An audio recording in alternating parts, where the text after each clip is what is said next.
আসসালামু আলাইকুম সবাইকে। Neat study associate pre algebra বা প্রি বীজগণিত কোর্সে সবাইকে স্বাগতম। আজকের এই ভিডিওতে আমরা জানবো যে আমাদের এই কোর্সটি বানানোর উদ্দেশ্য কি, এই কোর্স থেকে তুমি কি কি শিখতে পারবে এবং মোস্ট ইম্পর্টেন্টলি কেন তোমার অবশ্যই এই কোর্সটি করা উচিত।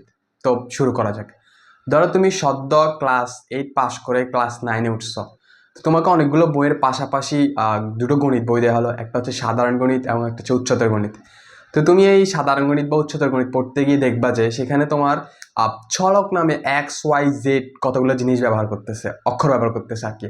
আবার দেখবা যে ধ্রুবক নামে ABCDEFGH ইত্যাদি ইত্যাদি জিনিস ব্যবহার করতেছে। আবার মাঝে মাঝে দেখবা যে ছলক ও ধ্রুবককে একসাথে করে রাশি নামে একটা জিনিস ব্যবহার করতেছে। আবার একটু পরে দেখবা যে বাম পাশে এরকম একটা রাশি, ডান পাশে এরকম আরেকটা রাশি, মাঝে একটা সমান সমান চিহ্ন দিয়ে বলতেছে সমীকরণ। এরকম কিছু জিনিস ব্যবহার করতেছে, তুমি নাম শুনবা। ইভেন তুমি দেখবা যে অনেকগুলো অধ্যায়ের নামই আছে সমীকরণ নামে। 1 ছলাক বিশিষ্ট সমীকরণ, 2 ছলাক বিশিষ্ট সমীকরণ, শুধু সমীকরণ। আবার তুমি সব অধ্যায়ে, প্রায় অলমোস্ট সব অধ্যায়ে দেখবা যে সমীকরণ সমাধান নামে কতগুলো কনসেপ্ট ইউজ করতেছে। আবার তুমি যদি তোমার দ্বিতীয় অধ্যায় সেট ফাংশনের দিকে দেখো, সেখানে দেখবা যে ফাংশন ও ফাংশনের লেখচিত্র বলে কিছু জিনিস আছে। আবার সেটা তুমি উচ্চতর গণিতে পাবা। অর্থাৎ আমি বলতে চাচ্ছি যে এই যে কনসেপ্টগুলো, চলক, এরপরে ধ্রুবক, রাশি, সমীকরণ, ফাংশন, ফাংশনের লেখচিত্র, সমীকরণ সমাধান, এই কনসেপ্টগুলো তুমি দেখবা যে তোমার দুইটা গণিত বইয়ের পুরোটা জুড়ে এই জিনিসগুলো আছে। এগুলো প্রত্যেকটা অধ্যায়ে আছে দুইটা গণিত বই জুড়ে। এই যে এই টপিকগুলা, চলক, ধ্রুবক, রাশি, সমীকরণ, সমীকরণ সমাধান, ফাংশন, ফাংশনের লেখচিত্র, এই টপিকগুলো হচ্ছে গণিতের একটি শাখা, বীজগণিত শাখা। ওই বীজগণিত শাখার বেসিক পড়াশোনা, অর্থাৎ এই টপিকগুলো হচ্ছে বীজগণিত শাখা। যদিও বীজগণিত শাখার অন্তর্ভুক্ত এই টপিকগুলো, কিন্তু তুমি দেখবা যে এই টপিকগুলা গণিতের অন্যান্য যে শাখাগুলো আছে, সেটা হতে পারে ত্রিকোণমিতি, পরিমিতি, জ্যামিতি, পরিসংখ্যান, স্থানাঙ্ক জ্যামিতি, সম্ভাবনা, বা তোমার বইয়ের যে অধ্যায়গুলো আছে অন্যান্য শাখার, সবগুলো অধ্যায়ে ব্যবহৃত হচ্ছে। কারণ বীজগণিত শাখা হচ্ছে গণিতের অন্যতম প্রাচীন শাখা এবং এই শাখার গুরুত্ব সবচেয়ে গুরুত্বপূর্ণ, মানে সবচেয়ে গুরুত্ব বেশি আর কি, এটা বলতে চাইছিলাম। গণিতের বীজগণিত শাখা থেকে তুমি বলতে পারো যে অন্যান্য সকল শাখার উৎপত্তি, তো অবশ্যই বীজগণিতের শাখার যে টপিকগুলো আছে এগুলো সব শাখায় ব্যবহৃত হয়। আচ্ছা, তাহলে মধ্য কথা কি বলতে চাইতেছি সেটা হচ্ছে গিয়ে যে এই যে টপিকগুলো তুমি দেখবা যে তোমার পুরো বই জুড়ে, দুইটা গণিত বইয়ের সবগুলো অধ্যায় জুড়ে ব্যবহৃত হচ্ছে। শুধু যে তোমার গণিত বই জুড়ে এমন না, আসলে ম্যাথমেটিক্স বা গণিত মানে হচ্ছে এগুলা। এগুলো তুমি যে কোনো ধরনের যে শাখারই গণিত পড়তে যাবে না না কেন, এগুলো লাগবেই লাগবে, তোমার এই বেসিক কনসেপ্টগুলো লাগবেই লাগবে। তুমি ত্রিকোণমিতি পড়তে গেছো, দেখবা যে সমীকরণ নিয়ে কাজ করতে হচ্ছে, সমীকরণ সমাধান করতে হচ্ছে। সসীম দ্বারা পরিমিতি পড়তে গেছো, দেখবা যে একই ব্যাপার।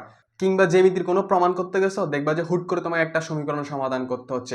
অনুপাত সমানুপাত পড়তে গেছো, দেখবে সেখানে তো কাজ করা হয় সমীকরণের বেসিক আইডিয়া নিয়ে। এরপর তুমি ধরো স্থানাঙ্ক জ্যামিতি পড়তে গেছো, সেই পুরো অধ্যায়টাই দাঁড়িয়ে আছে হচ্ছে ফাংশনের লেখচিত্রের উপরে। অর্থাৎ পুরো বইয়ে লাগবে, পুরো বই এ লাগবে এই টপিকগুলা।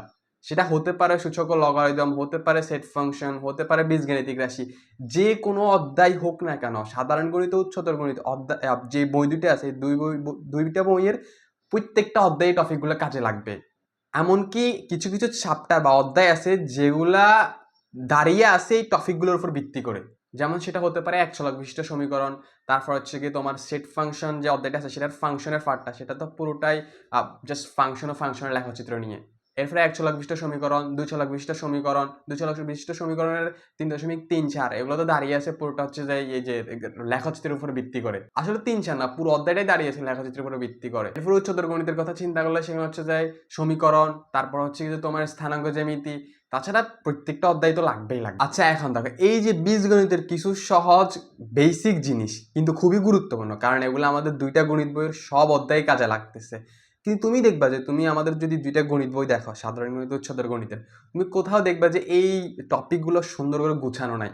বরঞ্চ এগুলো একবার এক অধ্যায়ে বিক্ষিপ্তভাবে ব্যবহার করা হয়েছে, যার কারণে এগুলো আমাদের কাছে প্রতিবারই নতুন নতুন টপিক মনে হয়, এবং এগুলা যে আসলে এক অপরের সাথে কানেক্টেড সুন্দর করে, এই জিনিসটা আমরা বুঝি না। তো এরকম বিক্ষিপ্তভাবে ছড়িয়ে ছিটিয়ে থাকার কারণে আমরা ভাবছি যে আমরা যদি এই যে টপিকগুলো, খুবই গুরুত্বপূর্ণ টপিকগুলা সুন্দর করে গুছিয়ে ছোট একটা কোর্স তৈরি করি, তাহলে হয়তো এই জিনিসটা ফ্রুটফুল হবে। তো সেই চিন্তা থেকে আমাদের এই কোর্সটি বানানোর পরিকল্পনা শুরু। তো আশা করি তুমি আমাদের এই কোর্সটি বানানোর উদ্দেশ্য কি এবং এর গুরুত্বটা বুঝতে পারছো। পুরো গণিত বই জুড়ে কাজে লাগবে, এবং সাথে সাথে তুমি বুঝেও গেছো যে তুমি এখান থেকে আসলে কি কি শিখতে পারবে। তুমি এখান থেকে খুবই গুরুত্বপূর্ণ বীজগণিতের কিছু সহজ বেসিক জানতে পারে, যেগুলো তোমার পুরো গণিত বইয়ে কাজে লাগবে, এই জিনিসগুলো শিখতে পারবে।